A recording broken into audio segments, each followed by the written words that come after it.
Hello दोस्तों, welcome to my YouTube channel. आप सभी का हमारे यूट्यूब चैनल पर हार्दिक स्वागत एवं अभिनंदन है। आई होप आप सब अच्छे होंगे। तो आज के हम इस वीडियो में भारत का संवैधानिक विकास यानी अब भारतीय राज्य व्यवस्था और भारतीय संविधान और राज्य व्यवस्था के बारे में हम अब टॉपिक वाइज डिस्कस करेंगे। तो हमारा आज का टॉपिक रहेगा भारत का संवैधानिक विकास यानी कॉन्स्टिट्यूशनल डेवलपमेंट ऑफ इंडिया। तो वीडियो स्टार्ट करने से पहले आज का जो हमारा मोटिवेशन कोड होगा, मोटिवेशन कोड है हमारा, जो अपनी ज़िंदगी में कुछ पाना चाहते हैं यानी जो लोग अपनी ज़िंदगी में कुछ पाना चाहते हैं वो समुंदर में भी पत्थर के पुल बना लेते हैं। यानी जो लोग अपनी ज़िंदगी में कुछ पाना चाहते हैं तो वो कभी किसी में कमी नहीं ढूंढते कि ये कमी है वो कमी है। तो नेक्स्ट अपने टॉपिक पर चलते हैं। भारत का संवैधानिक विकास, इसको एक दृष्टि में देख लेते हैं। तो ये है, इसको दो पार्टों में डिवाइड किया गया है, ब्रिटिश ईस्ट इंडिया कंपनी के अंतर्गत भारत और ब्रिटिश क्राउन के अंतर्गत भारत। तो ब्रिटिश ईस्ट इंडिया कंपनी के अंतर्गत भारत 1773 से 1853 के अंतर्गत आता है।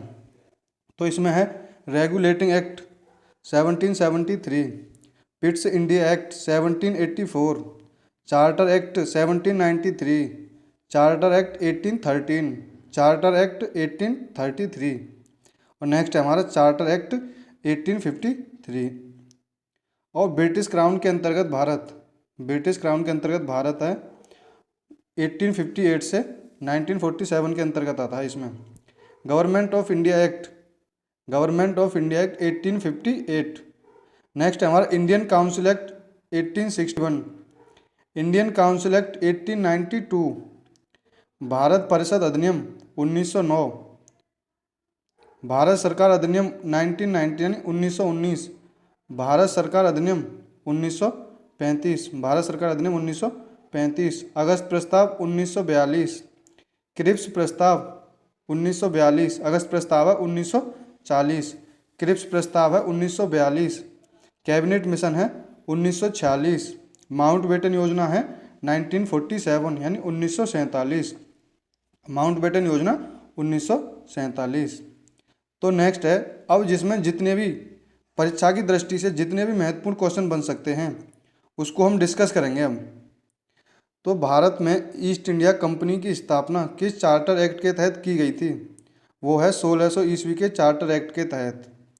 महारानी एलिजाबेथ ने ईस्ट इंडिया कंपनी की स्थापना कर किसकी अध्यक्षता में पूर्वी देशों में व्यापार करने की आज्ञा प्रदान की थी? वो थे लॉर्ड मेयर।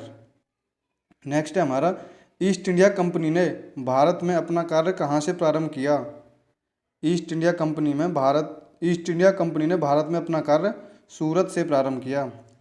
आंग्ल भारतीय विधि संहिताओं के निर्माण एवं विकास की नींव कहाँ से प्रारंभ होती है? ये होती है 1600 ईस्वी के चार्टर एक्ट से। नेक्स्ट है हमारा, इंग्लैंड स्थित कंपनी के बोर्ड ऑफ डायरेक्टर्स का विधि निर्माण का अधिकार किस राजलेख द्वारा गवर्नर और उसकी परिषद के सदस्यों में विहित किया गया?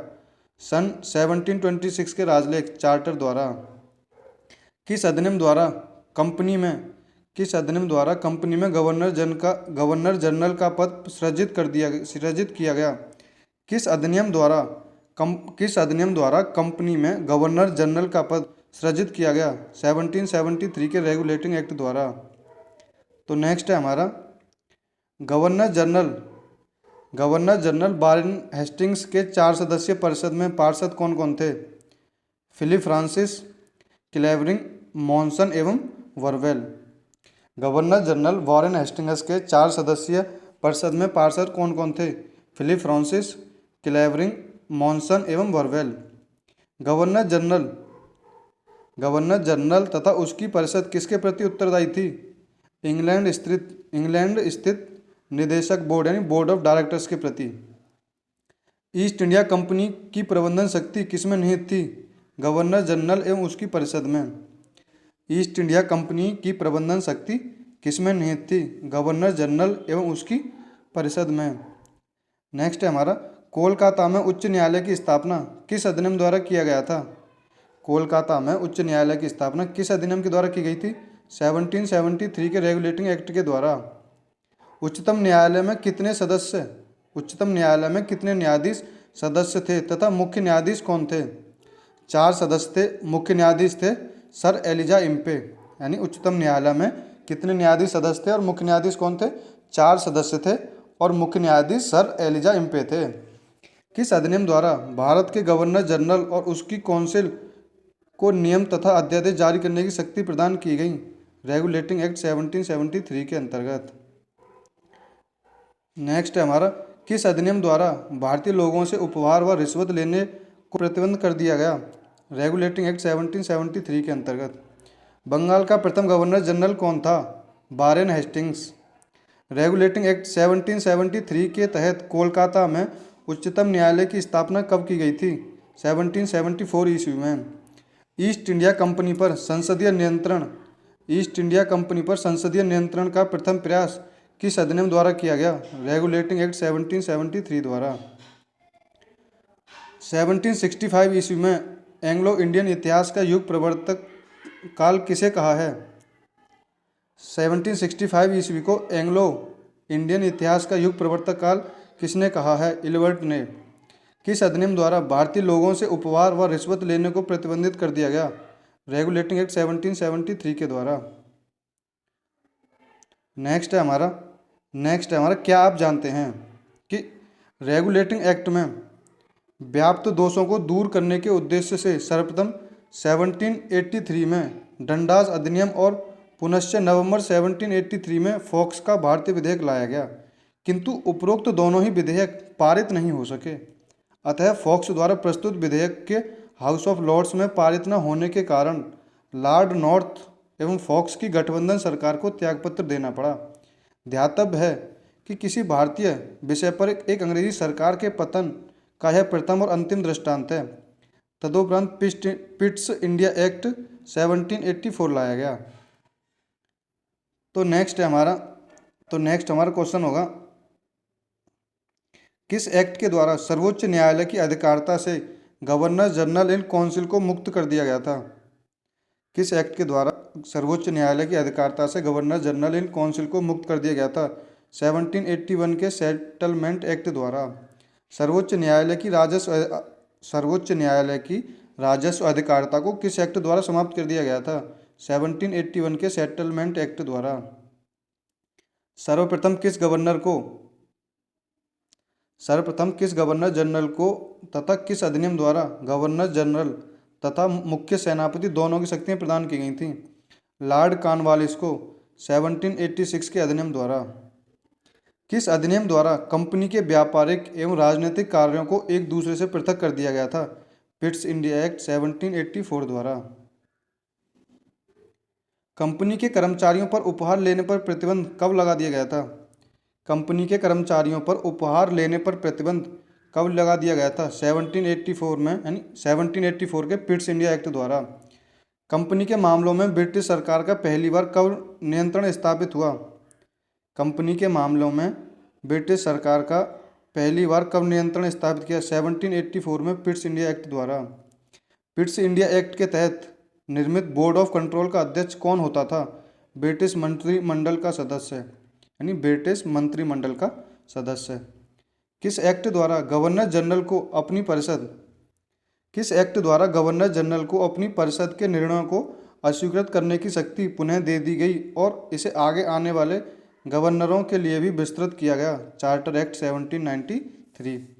नियंत्रण मंडल के सदस्यों को भारतीय राजस्व वेतन देने का प्रावधान किस अधिनियम के तहत किया गया?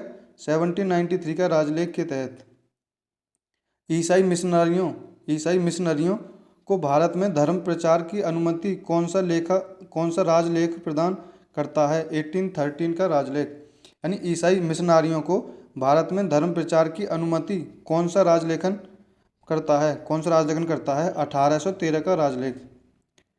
तो नेक्स्ट हमारा क्वेश्चन, 1813 ईस्वी के चार्टर एक्ट द्वारा भारतीयों की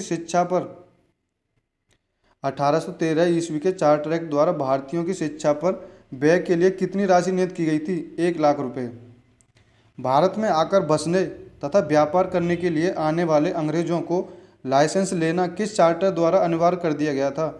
1813 के चार्टर अधिनियम द्वारा, यानी 1813 के चार्टर अधिनियम द्वारा। किस अधिनियम